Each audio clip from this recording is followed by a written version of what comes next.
You're listening to Self-Leadership with Dr. Bensmann, the podcast for entrepreneurial minds. Who are the people you can really count on?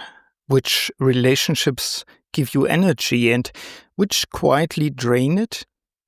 Do you deliberately invest in your network or do you just let it happen? Welcome to a new episode of Self-Leadership with Dr. Bensmann, where we explore how mastering self-leadership helps you thrive across all areas of your life. My name is Burkhard Bensmann. As a consultant, executive coach, and professor, I focus on helping individuals, like you, navigate the complexities of leadership and personal growth. In this episode, we talk about the fourth of the 7 fields of self-leadership, my model. Self-leadership is not isolation. It's about meaningful, reliable, and energizing connections, while also learning to prune relationships that no longer serve your mission. In this episode, we'll explore 3 perspectives: coworkers, partners, and networks. And then I'll share a set of practical mini tools and reflections that you can try this week. Let's start with part number 1, coworkers, respect, roles, and resilience. Coworkers are the people you spend hours, days, often years with. The historian Yuval Noah Harari in Homo Deus argues that Homo sapiens conquered the world not because of superior intelligence or better tools, but because of our unique ability to cooperate flexibly in large groups. That skill is as relevant in your daily work life as it was for our species' survival, I think. But effective collaboration doesn't just happen. It requires, for example, mutual respect, seeing coworkers as partners, not just functions. Clarity of roles, avoiding the gray zones where friction builds up. Psychological safety, you remember the episode, the freedom to voice ideas, challenge assumptions, and admit mistakes without fear. Ask yourself, do your coworkers feel that they can speak openly with you? Do you yourself experience safety in your daily collaborations? Where are roles and expectations unclear, and what is the cost of that? Peter Senge, who introduced the concept of the learning organization, emphasizes that sustainable organizations are built on open communication, shared visions, and collective learning. In that sense, a team is not a hierarchy of command and control. It's an ensemble, like a jazz band, where each player brings their own strengths while listening carefully to the others. A well-led coworker relationship creates energy and resilience. It turns the daily grind into a space of shared learning. But if mutual respect and safety are missing, collaboration quickly becomes a drain on motivation. So here's the key message. Your effectiveness as a leader is always linked to the effectiveness of your coworkers. Invest in those relationships deliberately, not just functionally. Part number 2, partners, complementary strengths and trust. Partners, whether business partners, project collaborators, or your closest personal relationships. No one creates lasting impact alone. Successful leaders know their own strengths and, just as important, they know their blind spots. The most effective partnerships are those where complementary skills and qualities come together. Think about it. Where are you strong and where are you weak? Which of your current partners balance those weaknesses? And where do you still try to do it all yourself, even though someone else could do it better or with more joy? Partnerships, however, don't run on autopilot. They require trust, reciprocity, and clarity. Trust is built through reliability, doing what you say you will do. Reciprocity means not keeping score, but ensuring that the flow of support goes both ways. And clarity means being honest about roles, boundaries, and expectations.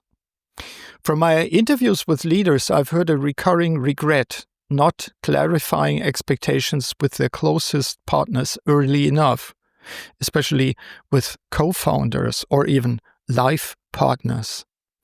Ambiguity creates frustration. Clarity, on the other hand, creates freedom.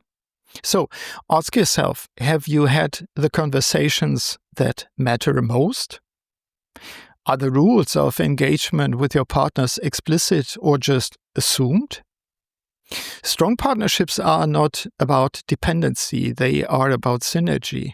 When complementary strengths come together with clarity and trust, the result is resilience and often surprising creativity as well.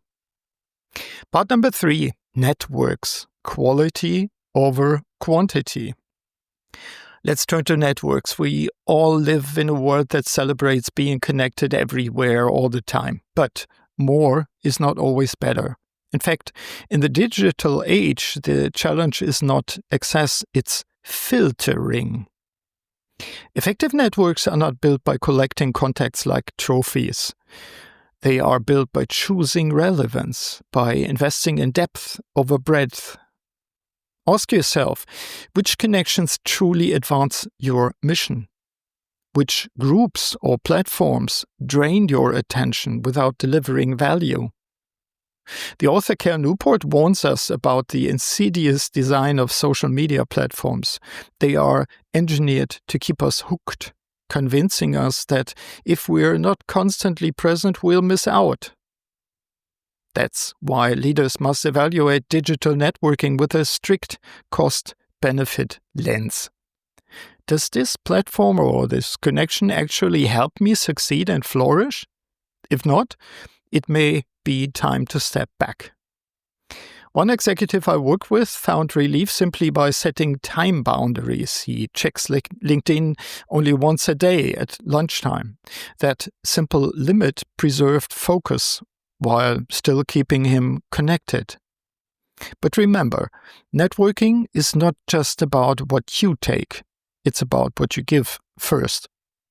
True leaders share what they've learned, mentor others, and become reliable nodes in their networks. That is what creates long-term trust and reputation. So ask yourself, in your networks, are you mainly a consumer or also a contributor? Let's come to practical mini tools. Here are 3 practices you can experiment with this week. Try them and see what changes. Mini tool number 1, energy balance check. Write down 5 people who consistently energize you and 5 who drain you. Look for patterns.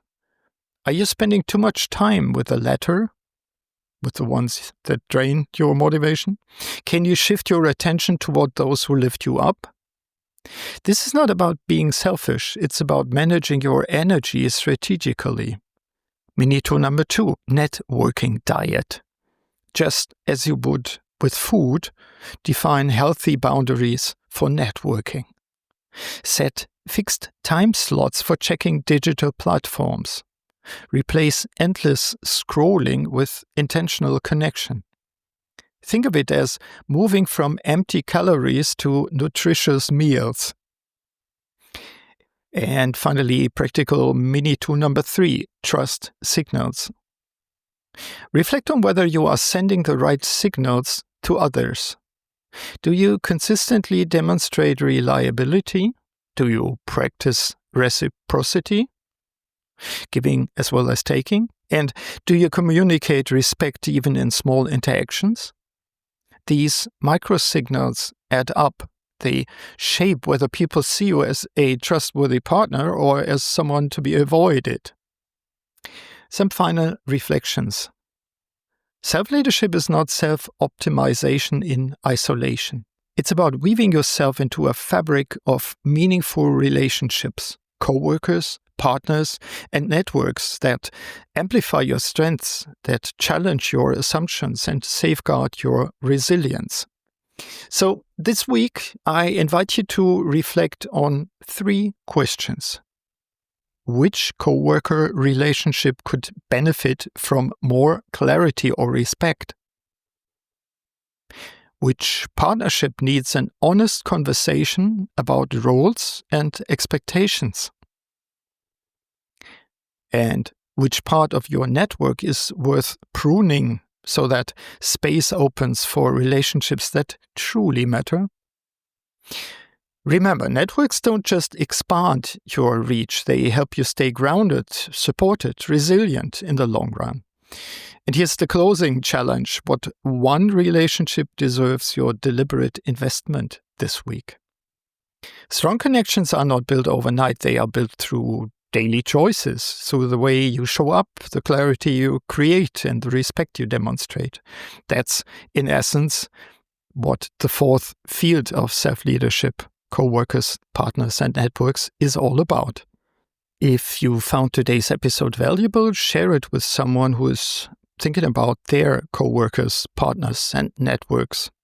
And if you are looking for active support, contact me through my website or by email to bb@bensmann, with a double N, bensmann-consulting.com, and inquire about a deep dive session.